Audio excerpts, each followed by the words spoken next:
में मेघोड़ पंचायत की जानिब से पाक फौज से इजहार यकजहती के लिए एक बड़ी रैली निकाली गई, जिसमें अक़लियती बरादरी से ताल्लुक़ रखने वाले अफराद ने भरपूर शिरकत की। रैली थर बाजार से शुरू होकर उमरकोट प्रेस क्लब तक पहुंची, जहां शुरका ने पाकिस्तानी परचम और बैनर्स उठा रखे थे और पाकिस्तान जिंदाबाद और पाक फौज जिंदाबाद के नारे लगाए। रैली की क़यादत मकामी रहनुमाओं पहलाज मेघोड़, कीमत सिंधी, जीरा मेघानी, नंदलाल के जोरू, खुशहाल दास, घनश्याम मेघोड़, हमथू मिल, अशोक कुमार मसाह, गिलजी सुवरमाहे और मीवाराम नज्जार ने की। इस मौके पर मुकर्रीन ने खिताब करते हुए कहा कि पाक फौज ने मुल्क की सलामती और दिफा के लिए बेमिसाल कुर्बानियां दी हैं और पूरी कौम अपनी अफवाज पर फ़ख्र करती है। उनका कहना था कि दुश्मन की हर जारहियत का पाक फौज ने मुअस्सिर और बरवक्त जवाब देकर अपनी पेशा वराना सलाहियतों का लोहा मनवाया है।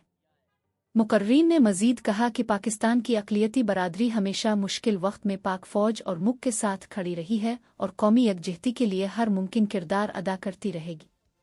रैली के इख्तिताम पर मुल्क की सलामती, तरक्की और पाक फौज की कामयाबी के लिए खुसूसी दुआएं भी की गईं।